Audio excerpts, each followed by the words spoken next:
Good morning, it's Andrew from Parker Adams. I nearly didn't record this video because I've done one before like this, but today I'm going to go to Dartmouth, and I'm going to stay at Dartmouth in, forgive me, I'm mumbling my words a little bit because it is 6 o'clock in the morning and it seems quite early. Behind me I have an Axopar 37, and that is the weapon that I'm going to do part of the journey with today. My intention today is to go to Dartmouth and back in a day.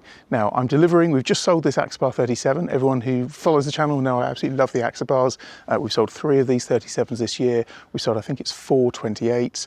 They're brilliant boats, and I'm very excited to go down to Dartmouth in this one today. But what we're then doing is we're taking this into Darthaven, quick turnaround, and then we're bringing back a Fairline Phantom 38. So the aim of the day is to go to Dartmouth and back in a day. We may well end up doing a stop off in Weymouth on the way back, just see what the sea conditions are.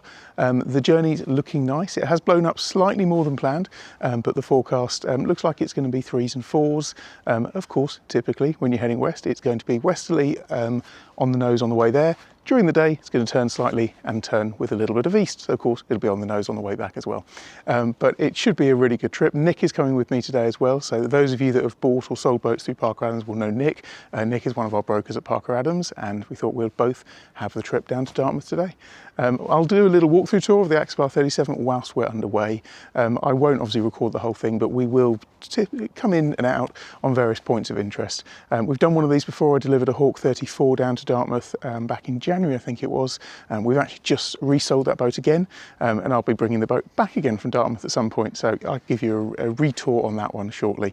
But I hope you enjoy coming with us today. The aim of today is Hamble to Dartmouth and back in a day.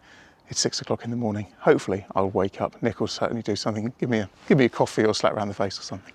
Thanks as always for watching. I'll see you in a minute. Okay, so as we head out the Hamble, Nick has now joined me. You'll see Nick on camera, I'm afraid to say, a little bit later on. So I just want to talk a little bit about safety as we're heading out the Hamble. Whilst talking about safety, I shall also just make sure I'm keeping an eye forward to be safe. But this is a long trip, so this trip is around about 100 miles.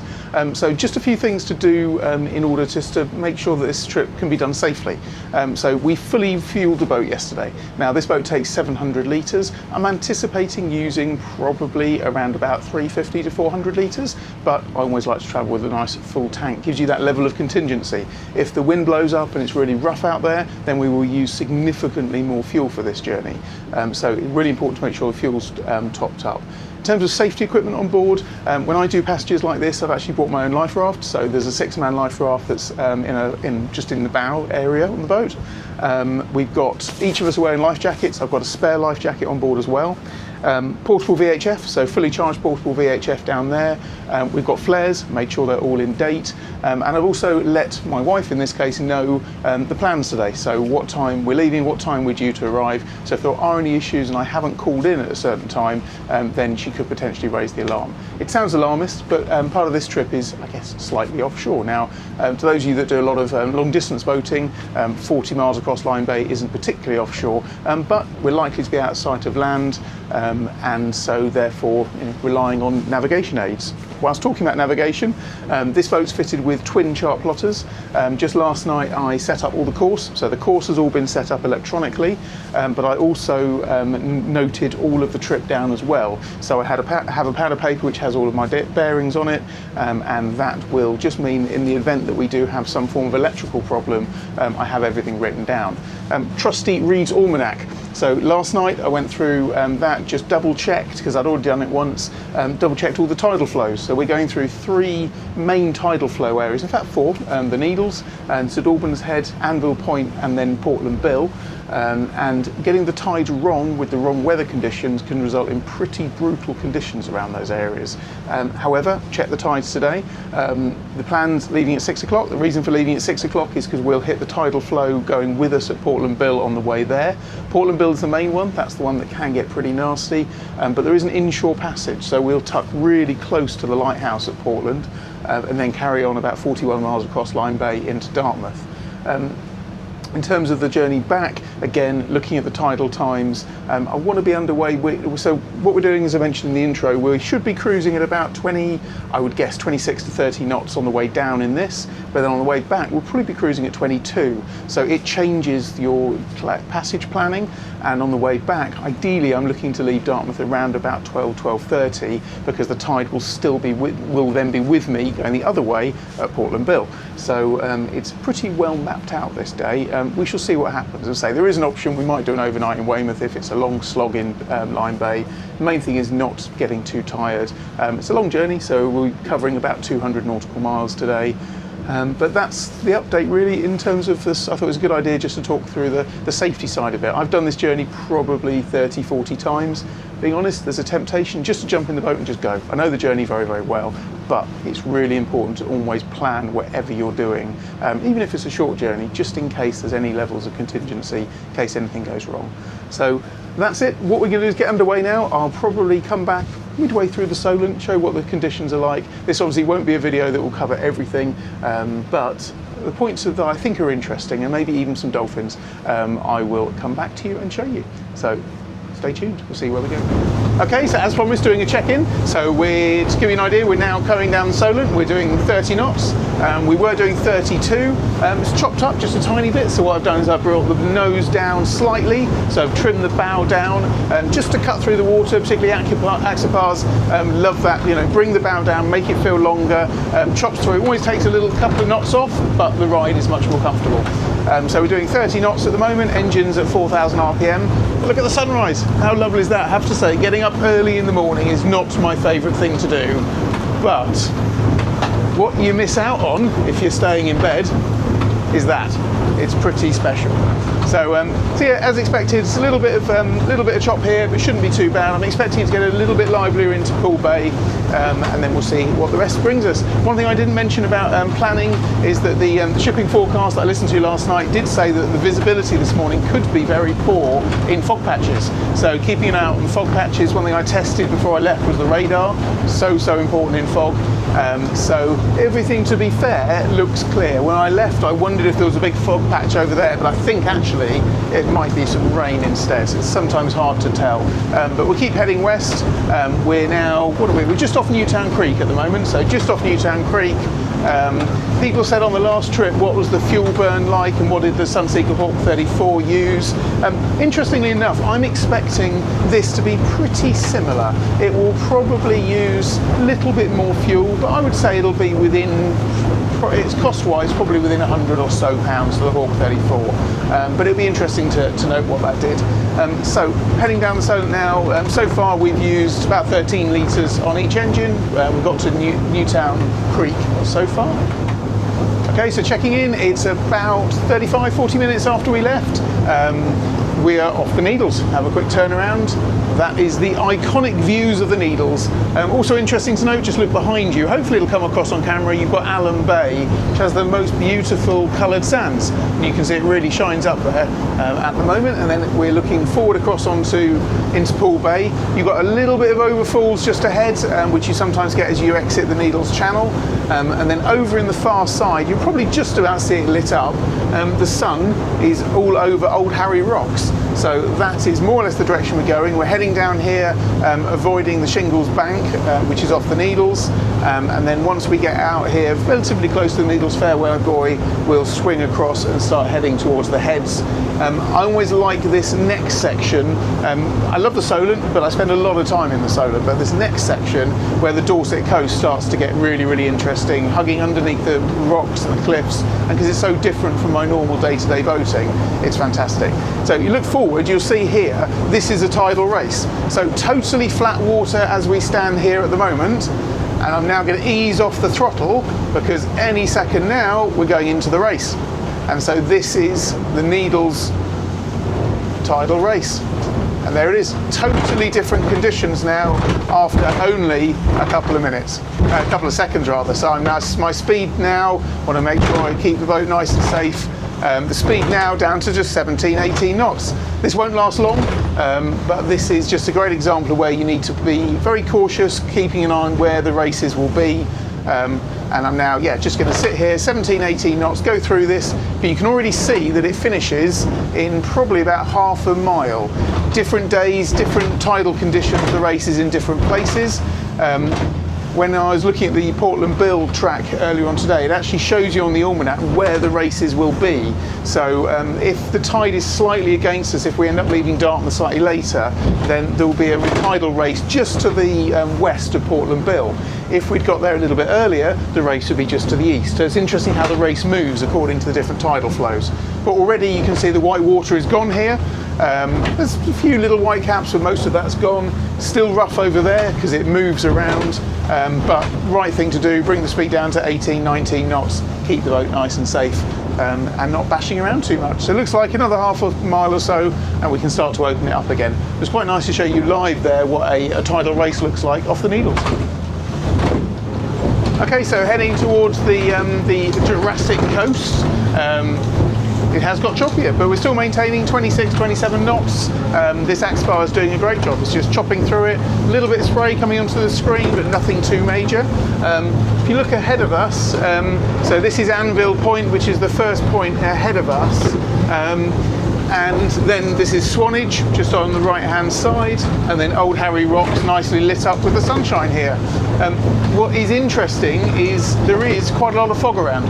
Now, I'm pretty certain that fog is actually low-lying over the hills there, and it may not affect us, but aware of it. I've just tested the radar. Radar's still working, so that's good. So confident going into what could be a foggy part of the journey, potentially in Weymouth Bay. Certainly, I think over the hills there, the villages there are probably enshrouded with fog at the moment, which was forecast, so it was not unexpected.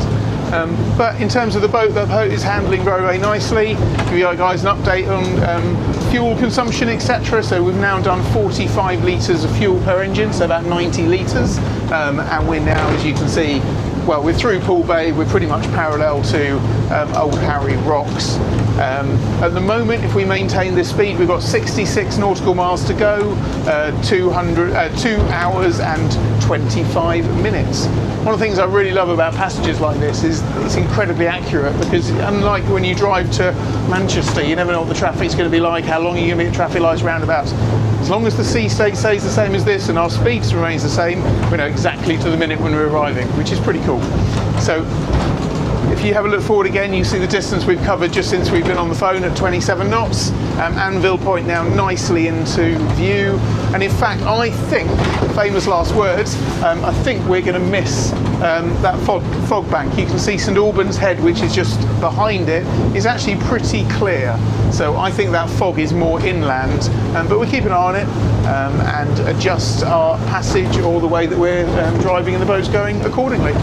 So I'm going to carry on around the points. I'm not expecting any overfalls around here. If there is anything interesting, I'll come back, but I'll expect to report back once I'm in Weymouth Bay and go from there. Right, so decided to give Nick a bit of a trip now, so give me a rest, say So there's Nick. So we are now between Anvil Point and St Albans. So St Albans Head back over there. What's quite interesting about the sea state is because the forecast is accurate and there's a little bit of north in the forecast, the sea's actually got much better. So as we've got closer to the land, the sea state's actually dropped off quite considerably. So if you're looking here, we're just between the Dorset coast is looking beautiful. We're going quite close here to St Albans Head, and then we're carrying on to Portland. So no races as expected, so the almanac will give us the expected races, so there were no races around this time, which is what's proved to be the case. But a lovely run along the Dorset coast.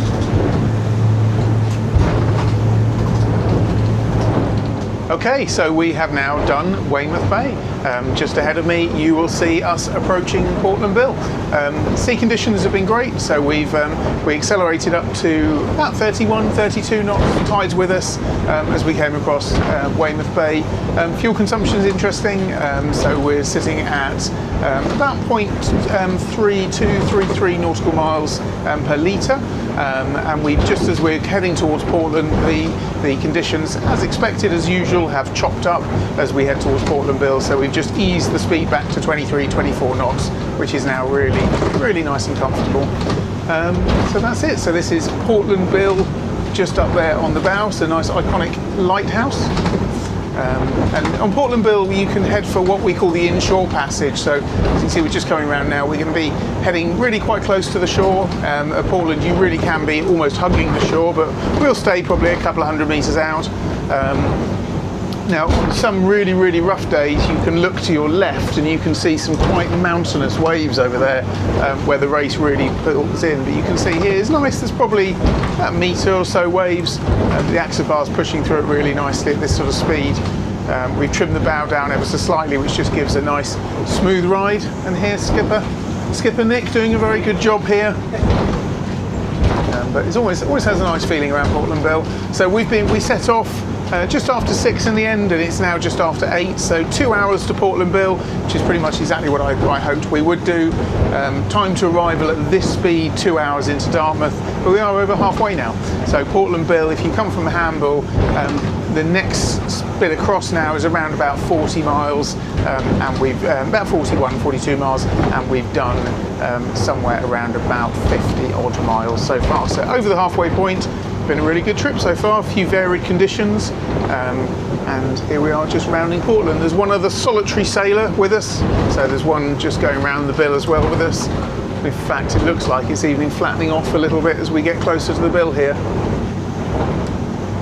One question we're just discussing in the cabin, passing the time, why is it called Portland Bill? I don't know why it's called a bill. If anyone knows the answer to that, put it in the comments. We know obviously it's called Portland because the town is Portland, but I'm not sure where the bill bit comes from, so if you can answer that. If you don't know the answer, we'll just ask our subscribers, we'll ask people watching the video. Always looks nice on Portland. I've never been to Portland by land, but I actually think it's quite a nice thing to do. Lots and lots of beach houses, a little community there. In fact, there's even I think it's called Portland Watch. There's a website where they take photographs. I think it's a live webcam, and they take photographs of all the boats going around the bill, not all of them, but lots of them, and that's quite a fun thing to watch.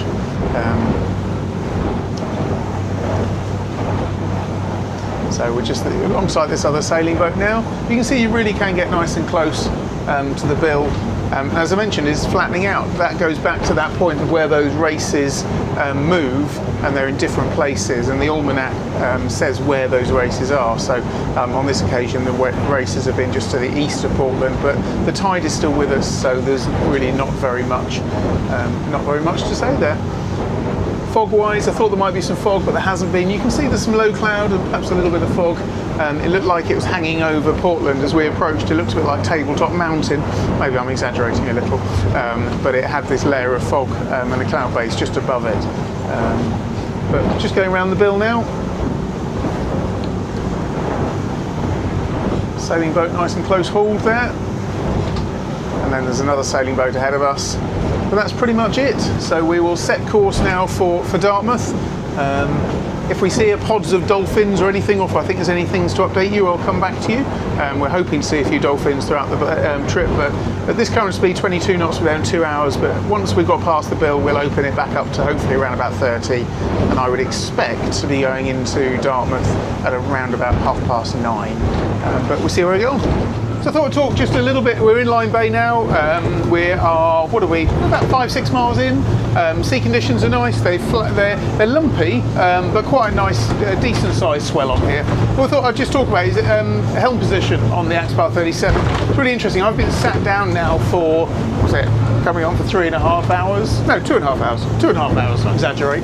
And actually I thought, you know what, I'm starting to get a bit numb, so I thought I'd stand up. And I have to say, the standing position is actually much better on this. Able just to flex the knees a little bit, which takes a bit of the pressure off when we're going over some of these lumps. But what I've also noticed, not so much maybe when I'm talking to camera, but I'm driving the boat more, which actually is making the waves feel less aggressive. And actually I'm turning into the waves just that little bit more. So it feels like a really big rib, and it's quite nice to handle like this. One thing I would notice as well is a slight criticism of the 37 is the steering wheel is slightly off-centered. Now I've driven this quite a lot. I've never ever noticed it in the Solent, but when you're on a long trip, particularly when you're sitting down, if I sit down, that's where I'm sitting, and it's over this side. So it's quite interesting. I guess they wanted to have the throttle position on the right, but if I were designing the boat from scratch, I might be tempted to have the throttle on the left and move the steering wheel right the way over. It's less of an issue when you're standing, because I move naturally across, you're not reliant on the seat, and that feels really comfortable. Always like when you're middle of Line Bay, seeing another boat on exactly the same course that we are, clearly heading to Dartmouth, Salcombe or Torquay or even Brixham as the four main places people head to on this little journey here. So we've stopped, nothing too major, but a cushion just flicked off on the front. So I thought I'll show you how cool the gull wing doors are. Look at that gull wing door there. So Nick's gone out to sort it out, but rather than go through the main door, we thought we'd use the gull wing door. So Nick just securing that cushion there. We kept a good eye on the cushions. We took the covers off before we left, which actually in hindsight I probably would have kept them on. The cushion on the back, one of the poppers came off that as well about an hour ago, so we just popped that back on. And Nick there doing a good job at securing that back down again, and then we'll get on a merry way. We haven't seen dolphins yet. So we're now, what are we now, about 10 miles into Line Bay. No dolphins on the horizon as yet, but we have been keeping an eagle eye open, and we have cracked open the roof a little bit, so just get a little bit of air through there. So Nick there battling with the front, there you go, I think. I decided to take it off then, so we'll probably stow that down in the cabin then, just to keep it safe from bouncing off. So we're in Line Bay and we found dolphins. Let's turn the camera around. So hopefully you can just see them there, jumping out the water. It's an amazing sight, so lovely to see. So 2 dolphins I think we've got here. They've been playing around the boat. I think they might have gone now. We'll keep an eye out. We're just in terms of headline, we are approaching Dartmouth. We're about 20 minutes out. Which in some of my recent trips seems to be about the normal place that we seem to spot dolphins. So yeah, I think there were 2 or 3 of them, and yeah, what a nice sight. So we've arrived. We are now just off the headland of Dartmouth. So this is that beautiful, iconic view. Everyone knows, who loves the channel knows I love Dartmouth. So always get a lovely feeling when you're coming in here. It's been a pretty epic run. I said it'd be 9:30, just gone, so about 9:37. Variable speeds. Most of the time we cruised about 30, 31 knots. The engines were absolutely effortless. And yeah, a few of the rough patches we brought the speed back to, well, the slowest we went was when it was on video just off the needles, which is down to about 17, 18 knots. Some of the rougher stuff in certain parts of the journey we reduced the speed to 22, 23 knots, but generally speaking I think on average we probably averaged 26. So very, very good, easy run. Fuel burn, 147, so by the time I get in, so 150 litres per engine, so 300 litre burn of fuel, which is really interesting. I always find it fascinating to see the different fuel burns on different boats. What's interesting is, so if I take my own boat as an example, that's a Fairline Targa 44. I've got twin big Volvos in there, so IPS 600s, 435 horsepower each. I do a similar speed to that, 27, 28 cruise. When I came into Dartmouth a few weeks ago, I did just over 400 litres, so it uses more fuel, but because of the cost difference of the diesel being that much cheaper than the petrol, it's actually cheaper to run. So it is cheaper to bring a 44-foot motor cruiser from Hamble to Dartmouth than it is the Axopar 37. That said, I think that fuel economy is really good. I did the run to Dartmouth, we did it on drone, but I didn't film it on my own Axopar 28 about 3 years ago. We used 225 litres of fuel to get from Hamble to Dartmouth.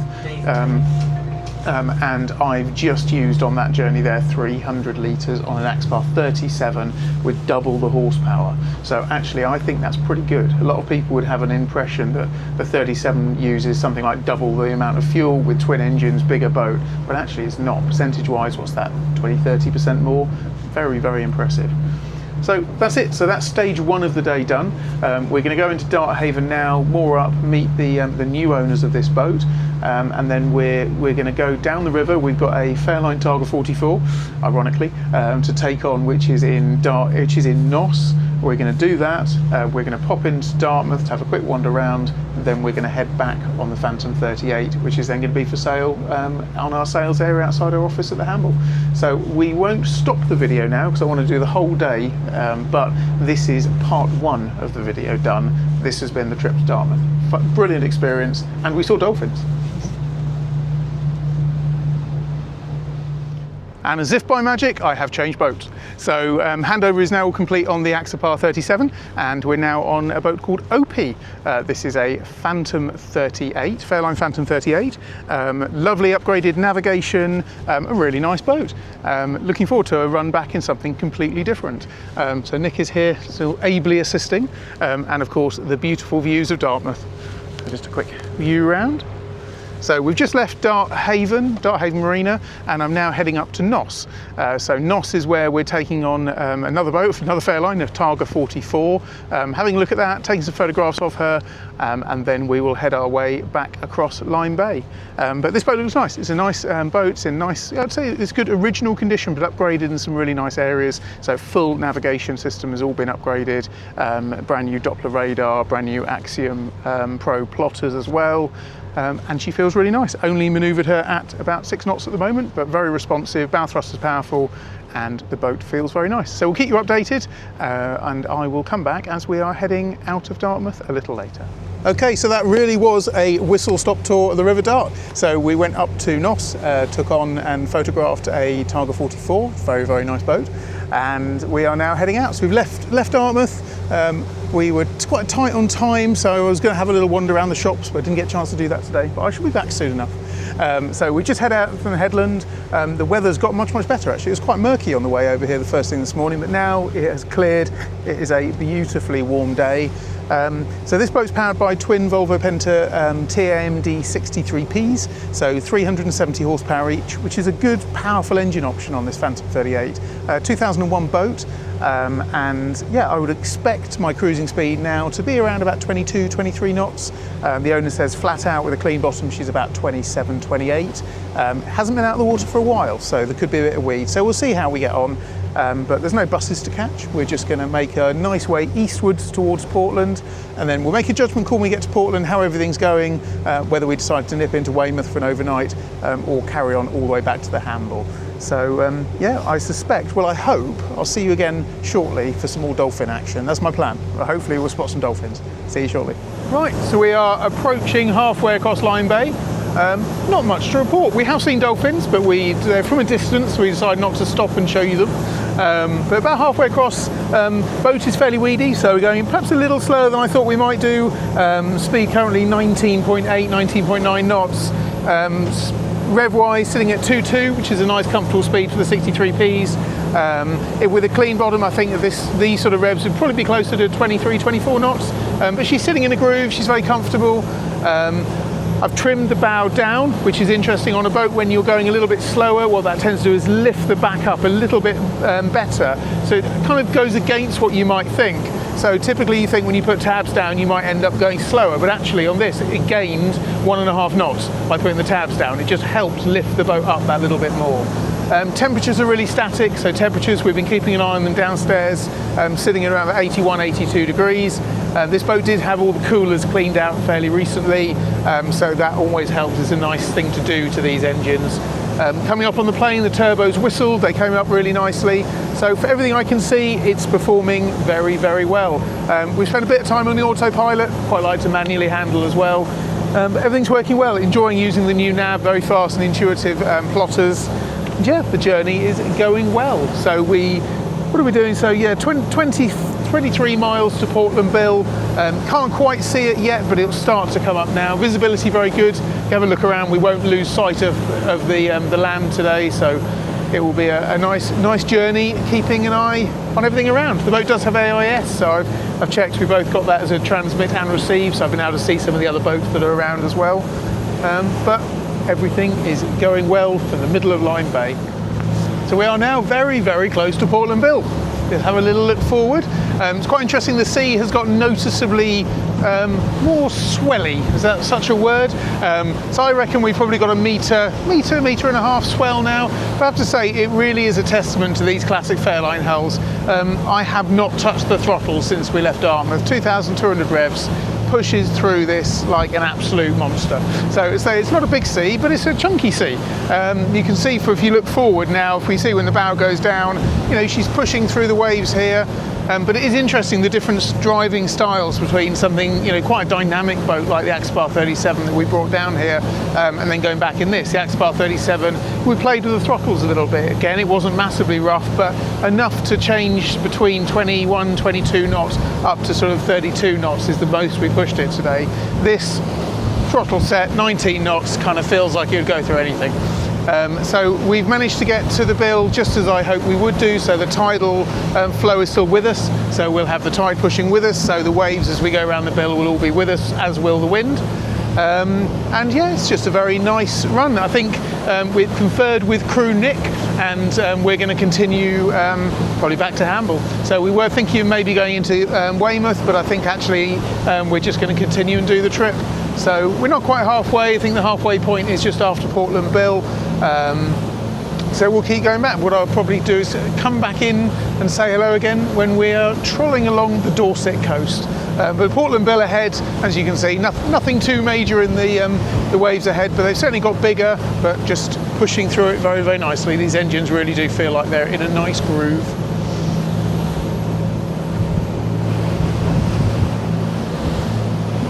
I thought I'd just come back again. We're just now literally rounding Portland Bill. I thought it was always interesting just to show you what the Portland race looks like today. It's not a large race by any stretch of the imagination. Sometimes the waves over here can quite literally be mountainous. But it's quite interesting to see how, if you look just past Portland Bill there's a line, literally a line, where there is no waves whatsoever.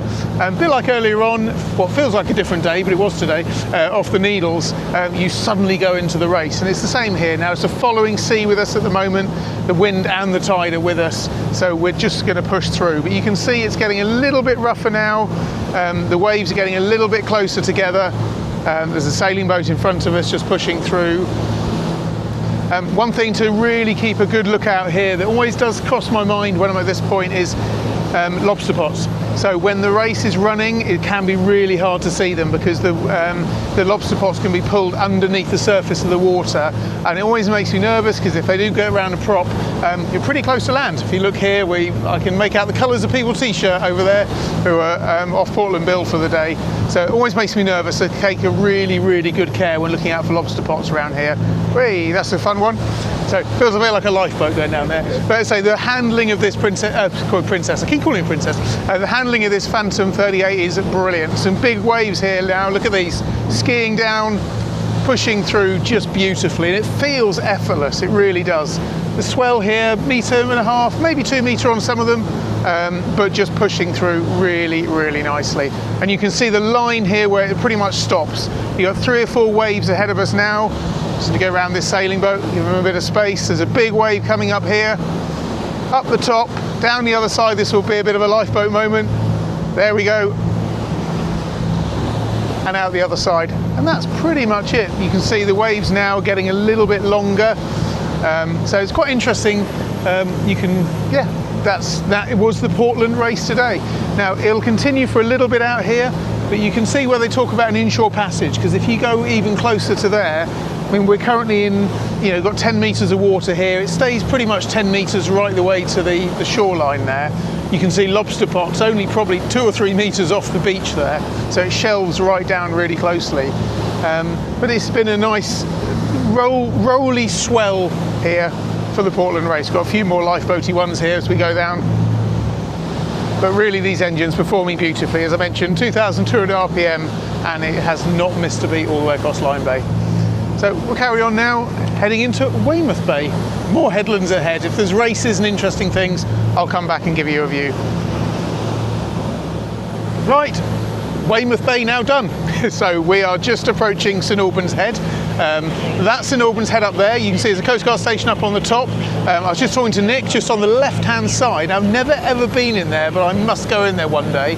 There's a little area there, and it's called Chapman's Pool, and it's known to have crystal clear blue waters, a beautiful little spot on the Dorset coast, but I've never been there, so it's somewhere I should visit next time. I've talked a lot about races and tidal flows on this journey. Here you have the race running off St Albans Head.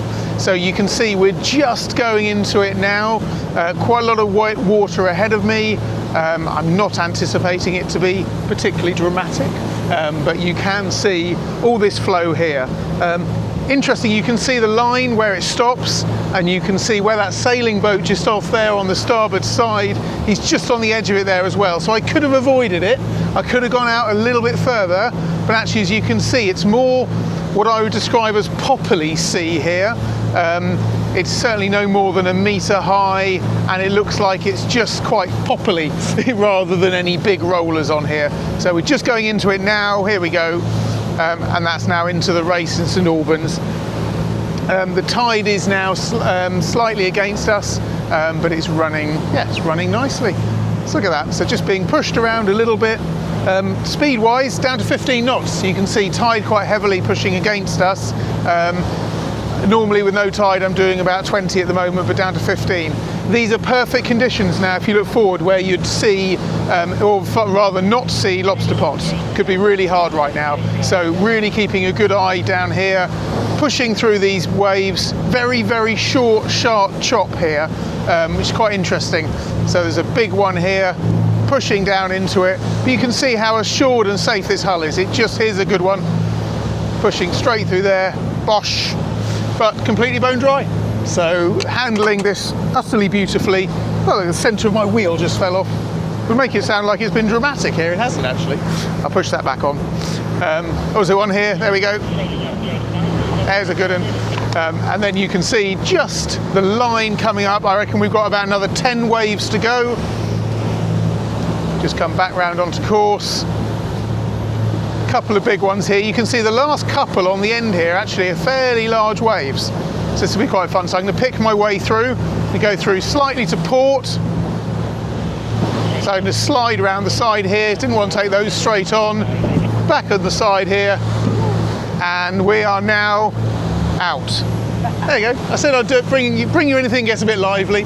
So that was the race off St Albans. I quite like them. I think they're quite good fun. But you can imagine if you got that wrong on a day where you've got, you know, a big strong force 6, 7, wind against tide, that could be vicious. Because on a day like today, there's barely any breeze. It's still quite fun. So that was the race off St Albans. You can see it's now a little bit of roll here, but then goes very, very flat. You may get a little bit of a race again off Anvil Point, but there won't be anything too major. So that's quite fun. It's a little highlight for the last half an hour of the journey there. So a little bit of excitement now. We're going to record a measured mile. So just up here on the cliff, you can see 2 posts. You should be able to see them about there. And when we go past them, Nick is standing by with his phone and a stopwatch. Ready, steady, go. And what you have now is you have that marks out exactly 1 nautical mile. Forgive me for saying this again, because I have a feeling when I did the delivery run to Dartmouth in a Sunseeker Hawk earlier on this year, which I filmed, I think I spoke about this then as well, but we didn't do it quite so excitingly as this. So what that is those 2 posts mark the start, and just up ahead you can see the lighthouse, not a lifeboat, a lighthouse on the end of Anvil Point. As I look forward, you can see a lobster pot here. So what I was saying earlier, it's a good example here. Look, it's diving under the water. So I've been sidetracked from our measured mile, but this is a good example here. So this is a pink lobster pot just ahead of us here. And you can see that there it's being pulled under the water. So it's above, and then pulled under the top. So that is a prime example of why you need to really keep an eagle eye out for lobster pots, and probably not faff around too much on measured miles. But we spotted it. So just ahead of here, so the I've done it again, lifeboat, the lighthouse up here. Just beyond it, there are 2 measuring sticks, again, posts. That's a good word. Thank you, Nick. We appreciate the wording, posts. I said it earlier. Well, I wasn't listening to you then. And once we get along to it, what we're going to do is we will then stop the stopwatch, and in the good old days when you had mechanical logs, that was really useful for boats to be able to make sure that when you said you were doing 1 nautical mile, you actually were. Now, of course, nowadays, I don't actually even really pay too much attention to the log through the water. I tend to just work with our, not sure if you can see the screen there, with the speed over the ground. So currently it says 17.7, 17.2 speed over the ground. We've got quite a lot of tide against us now, so although the revs haven't changed 2.2, we're down to 16 knots actually now. So what we can then do is we do a little calculation to give us the exact speed over ground that we've been travelling to do that 1 mile. So not so relevant nowadays that you don't have so many mechanical logs, but certainly was a useful tool back in the day. So I'll just give you a little view again of the beautiful Dorset coast. I always think this bit here is the start of the coastline getting really, really interesting.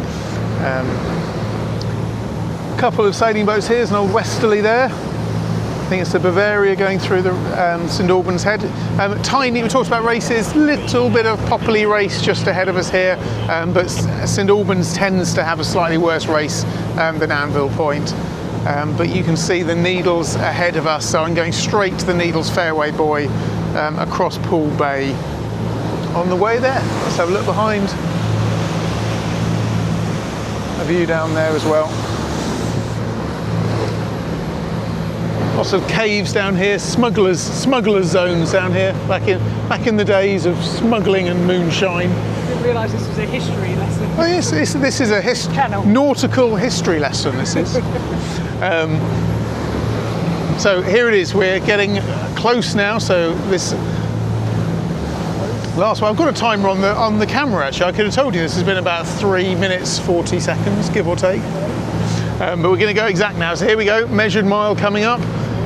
So stopping in 3, 2, 1 and stop. 3 minutes 38. 3 minutes 38 to do a nautical mile. I'm going to do some clever calculations, probably at home before I do the edit on this, and tell you exactly what that means as a speed over the ground. I hope this has been vaguely interesting, people. As you can probably tell, this is quite a long journey back. We're finding things to entertain us. Needles are in sight, nice sailing yacht beating across in front of us, then Old Harry Rocks just coming into view there on what is a very warm, hot summer's day. So we'll keep heading towards the Needles, and I will probably come back online around the Needles time. And there it is, the Needles are back nicely in sight. Nick here, very competently helming through what's some pretty lively seas. It's always deceptive when you're up here. So what I'm going to do is I'm going to go down below and actually show you the sea conditions from down below, just to give you an idea. We turned around a little while ago just to see what it was like going the other way, and it was pretty lively, but this boat handled beautifully. So we go down here, you can see fairly large running sea there. I mean, it's not huge, but probably metre and a half. But quite a nice running to tide, but it just shows you how good these hulls are. It really does handle the sea beautifully. No fuss, no hassle, but this run has been amazing. It's been a really, really special day actually. It's been quite a long day, but we reckon we're going to be back. In the Hamble River, I reckon around about 6 o'clock, so pretty much exactly 12 hours after we left, we will be back. So yeah, it's been a really good run. So I'll come back to you as we go, perhaps down the Solent or off the Needles, but there's nothing too much to report here, just a really nice running seaway. You can see all the white water breaking there over the Shambles bank, but looking a really nice run up here, up the Needles Channel. And a quick progress report. So we are currently just approaching Leap, and it's been a really very pleasant run up the Solent. So tide very much against us now, so we're pulling 16 knots, still 2,200 RPM. Engines have not missed a beat, temperature's completely static at about 82 degrees, and it's just been a really, really nice run up the Solent. It's very pleasant. So the Solent's nice. It's interesting, we did a little turn earlier on, and I mentioned this when I went down below, and it is amazing how windy it is, but in a following sea, I mean these hulls are fantastic in any sea, but particularly a following sea, we had no concept of how rough it was, but actually it really was a lumpy sea. But we're running down the Solent now, you can see us just here, going into the main shipping channel as we go down towards Southampton Water. Fair bit of lump as you normally get around here. Just looking ahead, somebody here on an E-foil. That's quite cool, a long way out. So just bombing along here in an E-foil. But yeah, what an awesome trip. This has been a brilliant trip so far. I don't know, we've got 5-6 miles left to do, probably done about 200 nautical miles. Dartmouth and back in a day, Axopar 37, Phantom 38. Almost ticked off the list. Shouldn't speak too soon, we haven't quite got back yet. But I'll come back in just as we're coming into the Hamble in what will be about 20 minutes time. what an end, what a fantastic day. So as I said in the earlier video, it's just over 200 nautical miles, 2 different boats, and almost 12 hours to the moment of getting back to the berth. So we left just after 6 this morning and we got back onto the berth at just after 6 this evening. So run down to Dartmouth, hand over Axopar 37, take on a Targa 44, quick look around, and then back again. So this boat performed absolutely beautifully, sat at 2,200 revs the whole time, perfect cruise speed, and now safely moored up at Hamble Point. Plan of this boat is to bring her out the water. She's going to have a full valet, full detail, and prep her for sail. So she will be available just outside our offices at Hamble Point Marina, and I would recommend anyone to come and have a look. She is tried and tested. So I hope you've enjoyed this this slightly different extended trip, but yeah, I've absolutely loved it. Dartmouth and back in a day, what a great experience. I've done it once before on the same boat on an Axopar 28, but on 2 different boats has added 2 completely different dimensions. Hope you've enjoyed the journey and it's been great to have you with us. Thanks as always for watching, and if you've got this far and enjoyed it, please subscribe to the channel and we'll bring more trips, maybe not quite this long, but more exciting trips coming up soon. Many thanks.